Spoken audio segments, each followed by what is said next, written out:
कल है विनायक चतुर्थी।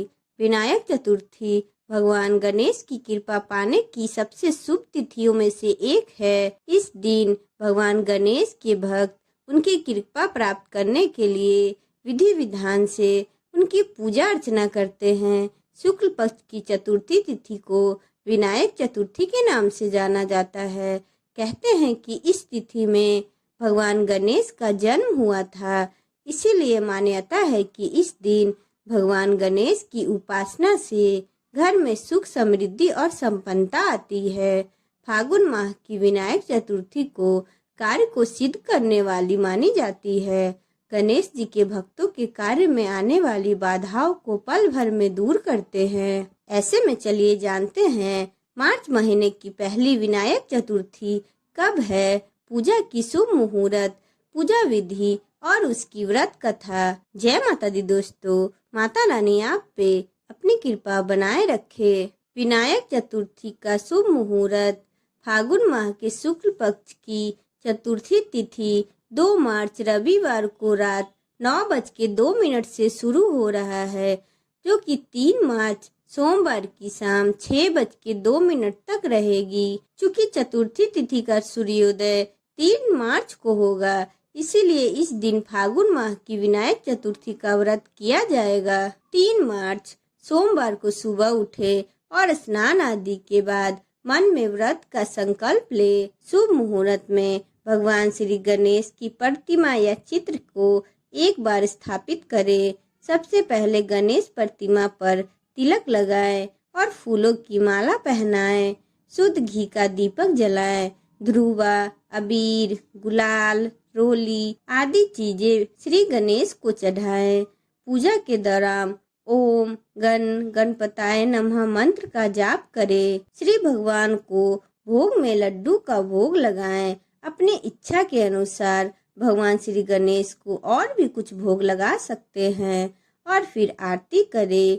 दिन के समय एक बार फलहार करें। शाम को चंद्रमा निकलने पर दर्शन और पूजा करें और उसकी कथा करें। इसके बाद ही अपना व्रत पूर्ण करें। धर्म ग्रंथों के अनुसार जो व्यक्ति विनायक चतुर्थी का व्रत करता है, उसकी सभी इच्छाएं पूरी होती है और परिवार में सुख शांति और समृद्धि बनी रहती है। विनायक चतुर्थी पर पढ़े ये पौराणिक कथा होगी समस्त मनोकामनाओं की पूर्ति।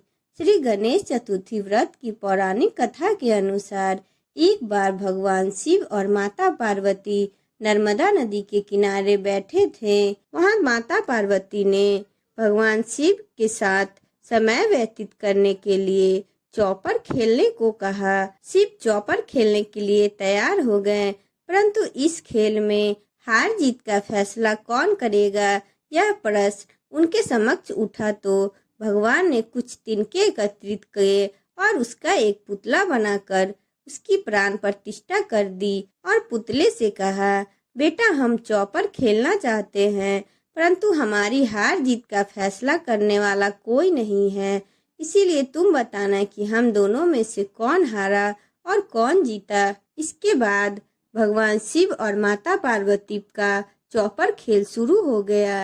यह खेल 3 बार खेला गया और संयोग से तीनों बार माता पार्वती जीत गई।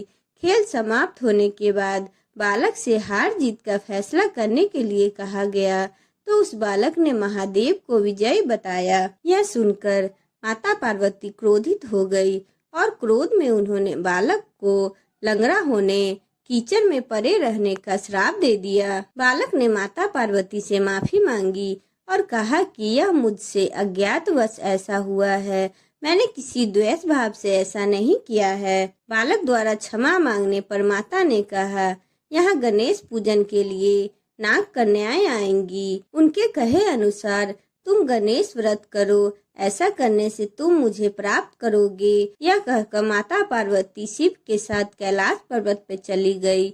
1 वर्ष के बाद उस स्थान पर नाग कन्याएं आई। तब नाग कन्याओं ने श्री गणेश के व्रत की विधि मालूम करने पर उस बालक ने 21 दिन तक लगातार गणेश जी का व्रत किया। उसकी श्रद्धा से गणेश जी प्रसन्न हुए। उन्होंने बालक को मनोवांछित फल मांगने के लिए कहा। तब उस बालक ने कहा, हे विनायक, मुझे इतनी शक्ति दीजिए कि मैं अपने पैरों से चलकर मैं अपने माता पिता के पास कैलाश पर्वत पे पहुंच सकूं और वह यह देखकर प्रसन्न हो। तब बालक को वरदान देकर श्री गणेश अंतर्ध्यान हो गए। इसके बाद वह बालक कैलाश पर्वत पे पहुंच गया और कैलाश पर्वत पर पहुंचने की अपनी कथा उससे भगवान शिव को सुनाई। चौपर वाले दिन से माता पार्वती शिव जी से विमुख हो गई थी, अतः देवी के रुष्ट होने पर भगवान शिव ने भी बालक के बताए अनुसार 21 दिन तक श्री गणेश का व्रत किया। इस व्रत के प्रभाव से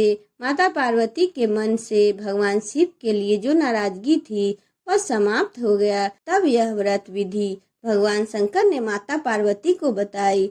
यह सुनकर माता पार्वती के मन में भी अपने पुत्र कार्तिक से मिलने की इच्छा जागृत हुई। तब माता पार्वती ने 21 दिन तक श्री गणेश का व्रत किया। ध्रुवा फूल और लड्डू से गणेश जी की पूजा अर्चना की। व्रत के 21वें दिन कार्तिकेय स्वयं माता पार्वती से आ मिले। उस दिन से श्री गणेश चतुर्थी का यह व्रत समस्त मनोकामनाओं की पूर्ति करने वाला व्रत बन गया। इस व्रत को करने से मनुष्य के सारे कष्ट दूर होकर मनुष्य को समस्त सुख और सुविधाएं प्राप्त होती है। बोलो श्री भगवान गणेश की जय, गणपति बप्पा की जय। अगर आपको मेरा वीडियो अच्छा लगा तो चैनल को लाइक एंड सब्सक्राइब करें एंड बेल आइकन को प्रेस करें।